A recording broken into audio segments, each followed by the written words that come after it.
예, 오늘 저희가 이제 신구약 중간 역사 여덟 번째 시간인데요. 이 여덟 번째 시간의 제목은 제가 회당에서 드리는 예배라고 그렇게 붙여보았습니다.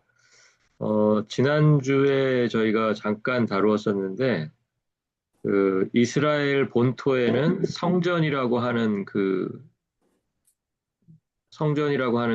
장소가 유대인들을 이제 하나로 묶어주는 그런 역할을 했다면, 또 본토 밖에도 유대인들이 있었다 그랬죠. 그래서 저희가 그런 유대인들을 디아스포라 유대인이라고 했는데 디아스포라 유대인들은 사실 뭐 자주자주 이렇게 성전을 방문한다는 것은 불가능했잖아요. 그리고 처음 또 디아스포라 유대인이 되었을 당시에는 포로로 나라 밖으로 끌려간 상태이기 때문에 뭐 본국에 성전도 없었지만 성전이 세워졌다고 해도 자유롭게 이렇게 왕래하면서 성전을 사용하기는 굉장히 어려웠습니다. 그래서 이제 그 디아스포라 유대인들의 중심을 누가 잡아줬냐면 이제 회당이라고 하는 그런 장소가 또 유대인들의 이제 중심 역할을 해주는 그런 일들에 대해서 잠깐 말씀을 드렸었습니다. 그래서 오늘 이제 회당에서 드리는 예배, 그러면 이제 예배라는 것 자체는 이 사람들이 생각했을 때는 원래는 성전에서만 드려지는 게 예배잖아요. 유대인들한테는. 성전에서만 드려지는 게 예배인데 어떤 역사적인 상황에 의해서 이제는 성전에서 드려지는 예배가 아니라 회당에서 드려지는 예배가 가능했었는데 그게 바로 신구약 중간 역사 시기에 가능해진 일이다. 그러면 이제 이게 그냥 뭐 어느 날 갑자기 야, 우리가 이제 회당에서 예배드리자 해서 예배가 되는 게 아니고 그 내용을 이제 좀 들어가서 성전에서만 이루어졌었는데 그럼 어떻게 이게 회당까지 가능해졌나? 또 가능해지기 위해서는 또 무슨 준비를 했어야만 했나? 이제 이런 이야기들을 좀 이제 해보려고 합니다. 강의노트 맨 처음에 나오는 그 한 문장이 있죠. 강 건너편 땅. 강 건너편 땅 여러분 자주 들어보셨는데 이게 어디를 말한다 그랬죠? 어디를? 강 건너편 땅 그러면은 이제 뭐 바사 제국이나 바벨론 제국이나 또 헬라 제국의 입장에서는 유대인들이 사는 유대 땅. 그러니까 우리가 흔히 이야기하는 그 이스라엘 땅이죠. 이스라엘 땅이라고 할 수 있는 그 당시에 유대인들의 거처하는 땅. 그 땅을 우리가 강 건너편 땅이다라고 해서 강 건너편 땅이 성경에 여러 차례 나온다고 제가 그 성경까지 다 이제 한번 말씀드린 적이 있었죠. 그래서 뭐 에스라나 느헤미야서에 그런 내용이 나온다 그랬는데 강 건너편 땅의 지배권을 두고 프톨레마이오스 왕조와 셀레우코스 왕조 간의 전쟁이 여러 차례가 벌어졌었습니다. 거기 그 강의노트에 프톨레마이오스에다가 한번 이렇게 동그라미를 쳐보시고요. 셀레우코스. 이 두 사람의 공통점이 뭐냐면 다 알렉산드로스, 그러니까 알렉산더의 후계자라는 공통점이 있습니다. 알렉산더는 등장하고 나서 10년 만에 죽었다 그랬잖아요. 아주 젊은 나이에, 뭐 23살에 헬라 제국을 세우고 33살에 이제 죽게 되는데 그런 인물의 후계자로 프톨레마이오스라는 인물과 셀레우코스라는 인물이 이제 나눠서 헬라 제국을 다스리다가 뭐 나눠서 다스리는데 이제 서로 욕심이 있을 거 아니에요? 우리가 좀 더 넓은 땅을 다스렸으면 좋겠다라는 그런 욕심들이 다 각자 있었을 텐데 그 욕심이 맞부딪히는 지점이 어디냐면 바로 강 건너편 땅이었다라는 거예요. 유대인들이 살고 있는 그 땅을 처음에는 프톨레마이오스 왕조가 이제 지배권을 가지고 있었죠. 네, 그러다가 나중에 이제 셀레우코스 왕조로 지배권이 넘어가게 되는 이제 그런 과정이었는데 BC 200년까지 그러니까 알렉산더가 죽은 게 BC 323년이었거든요. 323년이었는데 200년이니까 거의 한 120년 정도는 프톨레마이오스 집안에서 다스렸다고 그렇게 보시면 돼요. 그런데 다스리면서도 계속 전쟁이 벌어졌는데 결정적으로 BC 200년에 있었던 전쟁의 이름을 제가 거기다 적어두었습니다. 파네이온 전투라고 하는데요. 뭐 전투의 이름은 외우실 필요가 없지만 그 전투가 몇 번째 전투라고 제가 거기다 적어드렸냐면 제5차 시리아 전쟁 이렇게 했습니다. 그러니까 시리아라고 하는 땅이 이스라엘 바로 북쪽에 있잖아요. 그러니까 그 북쪽 땅에서 이 두 집안 사이에 전쟁이 최소한 몇 번이 벌어졌다는 거예요? 5번이 벌어졌다는 거죠. 120년 동안. 120년 동안 5번의 전쟁을 하는데 그때까지는 그러니까 누가 이긴 거예요? 프톨레마이오스가 이긴 거예요. 자, 그런데 결정적으로 마지막 전투, 파네이온이라고 이름 붙여진 그 파네이온 전투, 5번째 전투를 누가 이긴 거예요? 셀레우코스 집안이 이기게 되니까 이제 어떻게 되는 거예요? 강 건너편 땅은 이긴 사람의 차지가 되고 이긴 집안에서 다스리는 것으로 정해졌다. 그러니까 이제 유대인들은 누구의 다스림을 받는다? 셀레우코스 집안, 셀레우코스 왕조의 지배를 받게 된다. 이제 이렇게 정리를 하시면 되겠습니다. 그러니까 120년 동안에도 자기 땅을 놓고 막 이렇게 다툼이 벌어지는데 편안한 삶은 아니었겠죠. 그렇죠? 두 실력자들이 바로 자기네 땅 옆에서 전투를 5번이나 벌였으면 그 피해가 분명히 이스라엘 사람들에게도 갔을 겁니다. 그런데 이제 결정적으로 지배권이 바뀌면서 지배권이 넘어가면서 변화가 하나 생겼는데요. 거기 보시면 프톨레마이오스 왕조는 종교적인 자율성을 인정했습니다. 허용했습니다.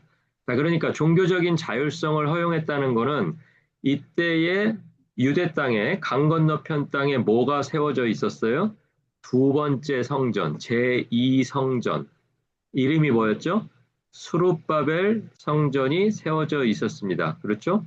예, 자, 그래서 수룹바벨 성전을 중심으로 유대인들이 종교적인 자율성을 보장을 받았었습니다. 자, 그런데 이제 다스리는 집안이 달라져 버린 거예요. 셀레우코스 집안이 다스리고 나서는 헬레니즘 문화와 종교를 강요했다는 것이 중요합니다. 자, 헬레니즘 문화는 누가 먼저 시작한 거예요? 알렉산더가 시작한 거죠. 그런데 프톨레마이오스는 후계자였지만 지배를 당하는 사람들의 종교를 어느 정도 허용해 준 반면에 셀레우코스는 똑같은 후계자인데 알렉산더처럼 하는 게 맞다. 그래가지고 헬레니즘을 막 밀어붙이기 시작했다라는 거예요. 자, 그래서 지난주에 제가 뭐 헬레니즘의 문화와 히브리 문화가 서로 부딪히고 그다음에 철학도 서로 부딪히고 결정적으로 뭐가 다르다 그랬어요? 언어가 다르다 그랬잖아요. 예, 이런 것들을 이제 그전에는 프톨레마이오스 왕조 동안에 120년 동안에는 좀 자율성을 보장을 받다가 셀레우코스 왕조가 다스리기 시작하는 BC 200년서부터는 헬레니즘 문화와 종교를 강요받았다. 이제 이렇게 이해를 하시면 되겠습니다. 자, 특별히 그 셀레우코스 집안의 왕들 중에서 BC 175년이니까 다스림을 시작한 지 한 25년 지나서 안티오코스 4세라는 사람이 왕에 올라갑니다. 이 사람이 뭐 외우실 필요는 없는데요. 175년에 왕이 된 안티오코스 4세라는 사람이 아주 헬레니즘을 거칠게 유대 사회로 막 이렇게 밀어붙였던 강요가 가장 심했던 그런 왕이었다. 그래서 이제 우리가 오늘 다루지는 않겠지만 사람을 너무 푸시하면 어떻게 돼요? 사람을 너무 푸시하면 푸시를 받을 때 밀리다가 막다른 골목까지 밀리면 어떻게 돼요? 뭐 쥐도 고양이를 문다 이런 말이 있잖아요. 예, 그러니까 이제 지배를 당하고 있던 유대인들이 이렇게 하다가는 우리 다 없어지고 다 죽겠구나라고 생각해서 나중에 전쟁을 일으킵니다. 오늘 다루지는 않을 거예요. 근데 이름만 알고 계세요. 마카비 전쟁이라는 그러니까 사람 이름이에요. 예, 어떤 사람의 막내 아들의 이름이 이제 마카비인데요. 이 마카비라는 사람이 주동자가 되어서 한마디로 독립전쟁을 일으키는 거죠. 지금은 나라가 없어져 버렸잖아요. 지배를 받고 있는데 이대로는 안 되겠다. 우리의 문화, 우리의 철학, 우리의 언어를 지키자라는 것을 목적으로 이렇게 전쟁을 일으켜서 그 전쟁을 우리는 마카비 전쟁이다. 그런데 그 마카비 전쟁이 벌어지게 된 원인이 뭐냐면 지배자가 셀레우코스 왕조로 바뀌었고 셀레우코스 왕조 중에서도 안티오코스 4세라는 사람이 왕이 되면서부터 강압적으로 막 밀어붙이니까 견디다 못해서 결국에는 마카비라는 사람이 독립전쟁을 벌였다. 이제 이런 식으로 좀 이해를 해 놓으시면 좋겠습니다. 자, 그리고 이제 그 BC 301년이라고 하는 그 연도는 프톨레마이오스 왕조가 지금 다스리고 있는 시기죠. 아까 보시면 BC 200년에 전쟁 하나가 있었잖아요. 전쟁. BC 200년에 파네이온 전투. 파네이온 전투 때문에 이제 다스리는 집안이 바뀌었으니까 301년에서 200년까지 한 100년 조금 더 되는 그 시간에는 지금 누가 다스리고 있는 시간이냐면 프톨레마이오스 왕조가 다스리고 있었습니다. 아까 말씀드렸지만 프톨레마이오스 왕조는 종교적인 자율성을 보장해 줬다 그랬잖아요. 성전 중심의 예배를 어느 정도 인정을 해 주었습니다. 그리고 그 당시에 벌써 이제 제국의 여러 장소에 유대인들이 모여서 또 자기들의 신앙을 다시 점검하고 확인하고 할 수 있는 그런 회당들이 생겨났어요. 그런데 아직까지는 성전에서 드려지던 예배처럼 드려지기가 어려웠어요. 왜 어려웠냐면, 거기 이제 강의 노트 한번 보시면요. 이 시기에 그 프톨레마이오스 2세라는 사람이 이제 왕이었는데요. 유대인들의 율법서를 그리스어로, 그러니까 헬라어죠. 그리스어로 번역할 것을 예루살렘에다 요청을 합니다. 자, 그러니까 이 말은 무슨 말이냐면 이게 무슨 자율성을 보장한다 그러는데 왜 유대인들의 율법서면 무슨 언어로 돼 있겠어요? 유대인들의 언어니까 히브리어로 돼 있었겠죠. 히브리어로 돼 있었는데 그걸 갑자기 그리스어로 좀 번역해라라고 이렇게 요청했다는 거예요. 그런데 이게 강제적인 게 아니고 프톨레마이오스가 다스리고 있는 땅에 있는 유대인들이 히브리인들임에도 불구하고 유대인들임에도 불구하고 히브리어를 하나도 모르는 거예요. 그러니까 성전 중심의 예배처럼 회당 중심의 예배를 드리고 싶은데 회당에서 뭐를 읽어야 돼요? 그 율법서를 읽어야 되잖아요. 읽어야 뭐 예배가 될 거 아니에요. 읽어야 풀이도 되고 뭐 공부도 하면서 우리가 오늘날 하는 것처럼 그 예배를 할 거 아니에요. 그런데 거기 있는 사람들은 히브리어를 전혀 모르는 디아스포라 유대인들이 자기가 다스리고 있는 지역에 살고 있으니까 그 사람들을 위해서 모세 율법서를 그리스어로 좀 번역해주면 좋겠다라고 요청한 거예요. 그러니까 이거는 참 어떻게 보면 유대인들을 위한 결정이죠. 유대인들을 괴롭게 하려는 게 아니라 자기 땅에서 살고 있는 디아스포라 유대인들이 잘 알고 있는 언어인 헬라어로, 그러니까 그리스어로 자기들의 율법서를 들을 수 있다면 자기들이 알고 있는 언어로 들으니까 어떻게 되겠어요? 이해가 가겠죠. 무슨 말인지. 그러니까 그것을 통해서 성전 중심의 예배를 똑같이 이제 회당에서도 예배드리게 하자라는 좋은 취지에서 출발을 한 거예요. 이게 그러니까 프톨레마이오스 왕조니까 가능했던 거예요. 만약에 셀레오코스 왕조였다면 이런 요청을 했겠어요? 안 했겠어요? 이런 요청을 할 필요도 없었겠죠. 예, 그냥 모든 게 강압이니까 그냥 이렇게 해라 저렇게 해라 뭐 이렇게 하니까 아마 유대인들에게 이런 걸 요청했어도 아마 반발심이 들어서 오히려 더 안 했을 수도 있어요. 그런데 이 프톨레마이오스 2세 때에는 유대인들이 이 이야기를 듣고 굉장히 환영을 했습니다. 예루살렘에 있는 유대인들이 환영을 해가지고 이제 구약 성경의 그리스 번역본인 70인경, 여러분 70인경이라는 성경 아마 많이 들어보셨을 거예요. 70인역이라는 그 성경이 나오게 되는 배경이 이제 그렇게 됐다라는 거예요. 그리고 이제 당시 이집트에도 이집트를 이제 배경으로 해가지고 프톨레마이오스 왕조가 성립이 됐잖아요. 예, 그래서 이집트에 유대인 회당이 존재해 있었습니다. 자, 그래서 이제 BC 516년이라고 하는 해는 어떤 해였냐면 그 해에 제2성전이 세워진 해였어요. 제2성전. 이름은 뭐라 그랬죠? 스룹바벨 성전이라고 했죠.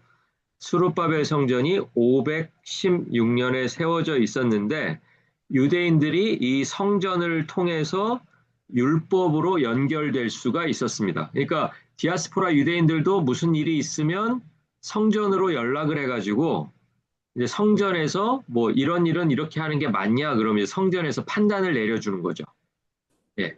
그러니까 모든 그 삶의 중심을 그러면 성전에서 오는 연락을 또 어디서 받아줘야 될까요? 어디서? 회당에서 받아줘야 되는 거예요. 개개인에게 연결해 주는 게 아니고, 그렇죠? 개인에게는 뭐 연결해 줄 수도 없었을 거예요. 그러니까 그 역할을 누가 하게 되냐면 이제 회당이 하게 됐다라는 거예요. 자, 그래서 예배는 성전을 중심으로 해서 이루어지고, 그리고 일상은 사람들이 살아가는 일상은 회당을 중심으로. 그래서 그 당시에 회당이 어디 어디 있었나 이제 이렇게 기록을 보니까 이집트의 알렉산드리아라고 하는 곳에 회당이 존재했고요. 그리고 그 당시에 또 로마에도 회당이 존재했고 지금의 그 튀르키예 땅인 안티오크에도 회당이 존재했었다. 그렇게 유명한 세 군데 장소에 이렇게 회당이 각각 존재했었다라는 것을 이제 알 수가 있습니다. 자, 그럼 이제 이 회당에서 성전에서만 드리던 예배를 좀 해보려고 했는데 아까 말씀드린 대로 어려움이 있었어요. 그 어려움에 대해서 조금만 설명을 드리면 회당에서 예배를 드리려고 하니까 뭐를 먼저 했어야 되냐면 율법을 낭독을 해야 됩니다. 누군가가 이제 율법을 낭독을 해야 돼요. 그러니까 여기서 말하는 율법이라는 거는 성경의 첫 번째 5권 책이에요. 창세기, 출애굽기, 레위기, 민수기, 신명기까지. 그래서 우리가 요 5권을 모세오경이라고 이렇게 부르고요. 당시에는 이 모세오경을 율법서라고 이렇게 불렀었습니다. 신약 성경에서 율법과 선지자 이런 표현이 많이 나오거든요. 요 율법과 선지자에서 그 앞에 율법에 해당하는 책이 바로 창세기, 출애굽기, 레위기, 민수기 그리고 신명기 이렇게 5권의 모세오경이 되겠습니다. 그래서 그 율법과 선지자라고 하는 그 표현이 나오는 성경을 제가 한 군데만 적어놨어요. 이거 말고도 많은데 신약 성경에 많은데 사도행전 13장 13절에서 43절까지 그 본문을 한번 읽어보시면 사도 바울이 그 율법과 선지자라고 하는 것을 어떻게 이해하고 있었는지 그것을 우리가 알 수가 있습니다. 자, 그래서 이제 그 회당에서 모세오경을 낭독하려고 하다 보니까 아까도 설명드렸듯이 당시는 헬라 제국의 시대였기 때문에 공용어가 뭐예요? 공용어가 그리스어예요. 그러니까 우리 2세들이 한국어가 익숙하지 않고 영어가 더 익숙한 것처럼 2세, 3세, 4세 이렇게 시간이 흘러가니까 이제 공용어를 사용하다 보니까 회중들도 점점 히브리어는 모르는 회중들이 점점 늘어났던 거예요. 자, 그러니까 뭐 예를 들어서 예루살렘에서 누구를 보내서 율법을 읽어줄 수는 있겠지만 읽어줘도 아무리 읽어줘도 아무도 못 알아들으면 소용이 없잖아요. 자, 그러니까 이제 자기 회중들이 히브리어 율법을 알아들을 수가 없어서 통역의 필요성이 커졌습니다. 자, 그런데 본토 같으면 통역을 누가 해줬어요, 그때? 느헤미야 같은, 에스라나 느헤미야 같은 그런 사람들이 통역을 해줄 수 있었잖아요. 그래서 그 통역해주는 직업이 따로 있었다 그랬죠. 기억나세요? 서기관. 네, 서기관이라는 사람들이 히브리어로 된 율법을 네, 번역도 해주고 통역도 해주고 설명도 해주는 그런 역할을 했다라고 이렇게 말씀을 드렸었습니다. 자, 그런데 본토를 벗어나니까 디아스포라 유대인들이 살아가고 있는 그 땅에서는 서기관들이 없는 거예요.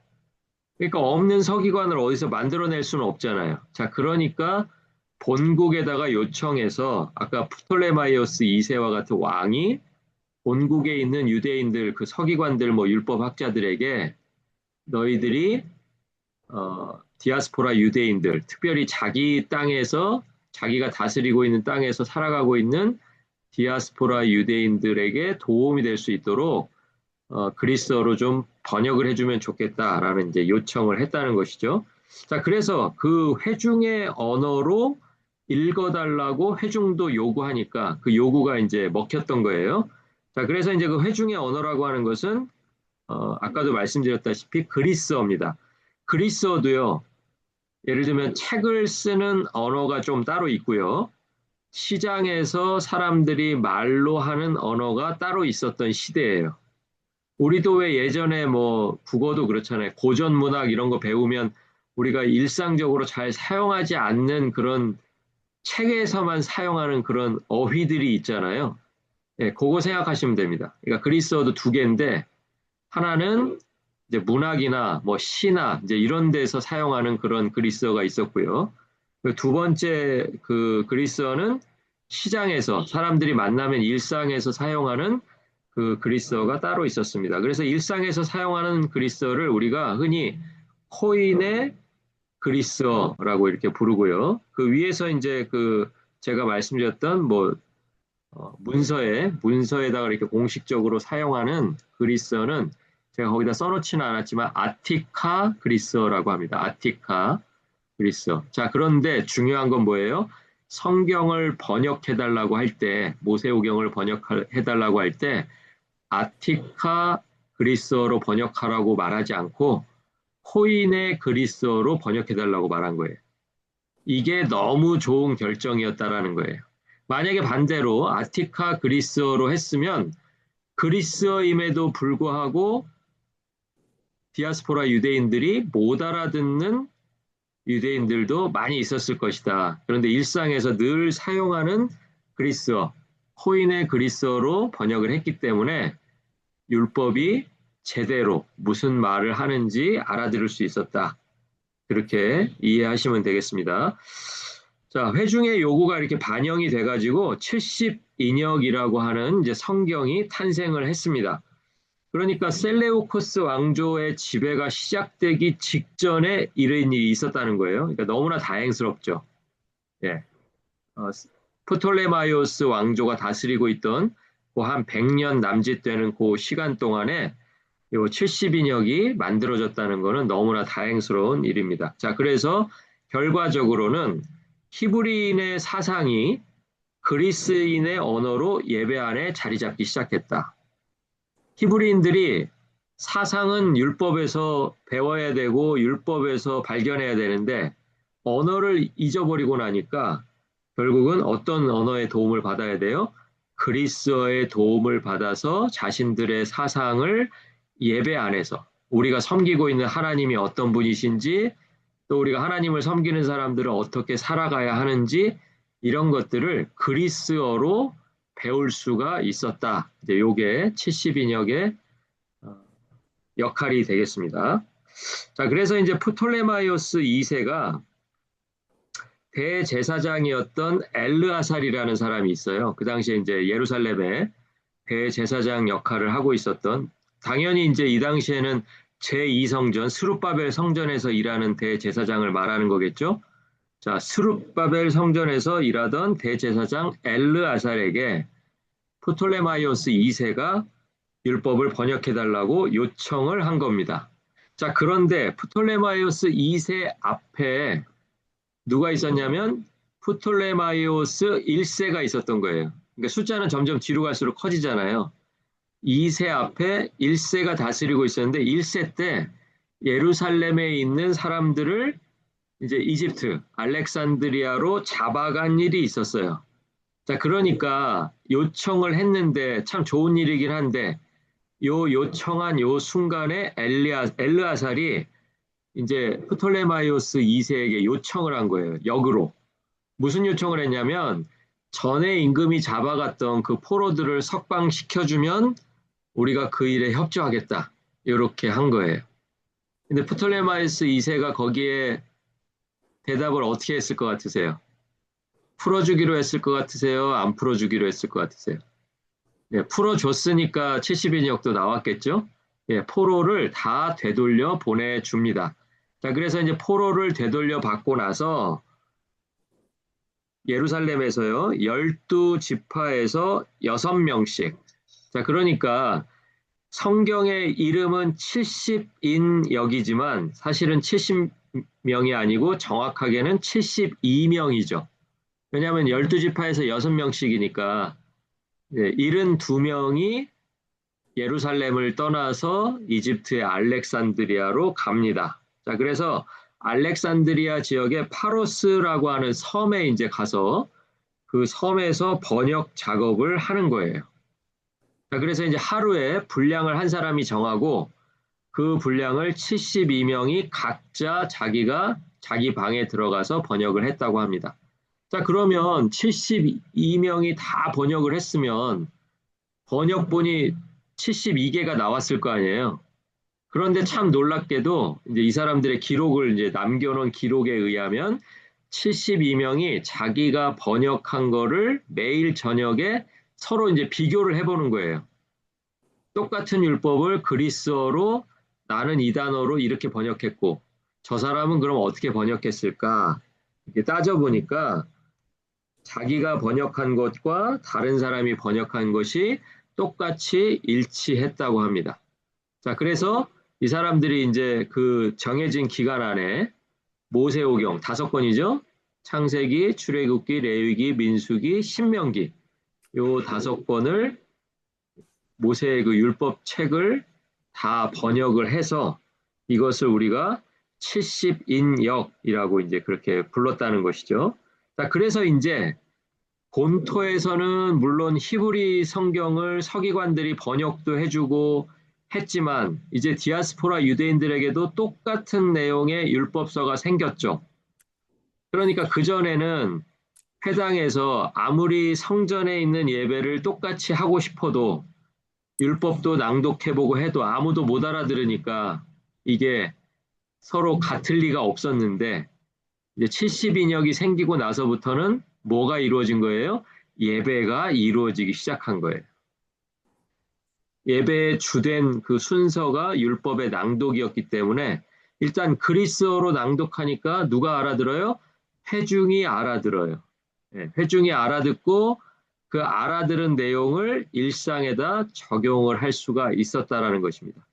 그러니까 본토에서 몸은 떠나 있지만 몸은 각자 자기가 속한 곳에서 디아스포라 유대인으로 살아가지만 성전에서의 예배를 이제는 어디서도 드릴 수 있다? 회당에서도 드릴 수 있다. 그런데 그것이 70인역 때문에 가능해졌다. 그리고 그 70인역은 프톨레마이오스 왕조의 자율적인 종교 정책, 종교에 대한 자율성을 인정하는 프톨레마이오스 왕조의 정책 때문에 가능해졌다. 그리고 바로 70인역이 만들어지자마자 분위기가 확 달라져서 셀레우코스 왕조의 지배가 시작된 거예요. 그러니까 이게 너무나 하나님의 은혜죠. 예. 딱 그 100년간이 아니었으면 그 다음에는 이런 일이 이루어지지 않았을지 모르는데 그냥 강압적으로 몰라도 배워 무조건 써 뭐 이런 식으로 했을 텐데 너무나 친절한 왕조를 만나서 자기들의 언어로 자기들의 율법을 가질 수 있었고 히브리인의 사상을 하나도 버리지 않고 물론 표현하는 언어는 그리스어지만 자기들의 일상에서 그리고 또 자기들의 예배 안에서 얼마든지 경험하고 또 누릴 수 있었다. 이런 사건이 바로 BC 300년에서 BC 200년 사이에 벌어졌다. 이렇게 이해를 하시면 되겠습니다. 자, 그러니까 이제 유대인들은 자기가 유대인이면 장소에 관계없이 일정한 형태의 예배를 드릴 수가 있었다라는 거예요. 그래서 유대인들이 전 세계에 흩어져 있지만 자기들의 그 율법을 그렇게 오랜 세월 동안에 똑같이 지켜올 수 있었던 이유가 바로 요 300년에서 200년 사이에 벌어졌던 70인역의 탄생에서 우리는 그 이유를 찾아볼 수가 있을 것 같습니다. 자, 그래서 오늘은 이제 회당에서 드리는 예배에 대해서 살펴봤는데요. 요 70인역이 그러면 유대인들, 유대 사회에 70인역을 갖게 되면서부터 어떤 식으로 변화가 일어났고 이것이 아까 말씀드렸던 전쟁이 하나 있었죠. 이제 뒤에 셀레우코스 왕조로 바뀌면서 강압 정책을 쓰게 되니까 거기에 이제 참지 못하고 마카비라는 사람을 중심으로 해서 독립전쟁이 일어났다 그랬잖아요. 그러면 이 70인역이 나오고 나서 이 독립전쟁이 일어나기까지 유대인들 안에서 어떤 변화가 어떻게 일어났나. 네, 그 내용을 저희가 다음 시간에 또 준비해서 한번 살펴보도록 하겠습니다. 오늘은 여기까지 공부 마치겠고요. 다음 주 목요일 7시 45분에 아홉 번째 시간으로 여러분과 또 만나 뵙도록 하겠습니다. 오늘 공부하시느라고 수고 많으셨습니다. 감사합니다. 감사합니다.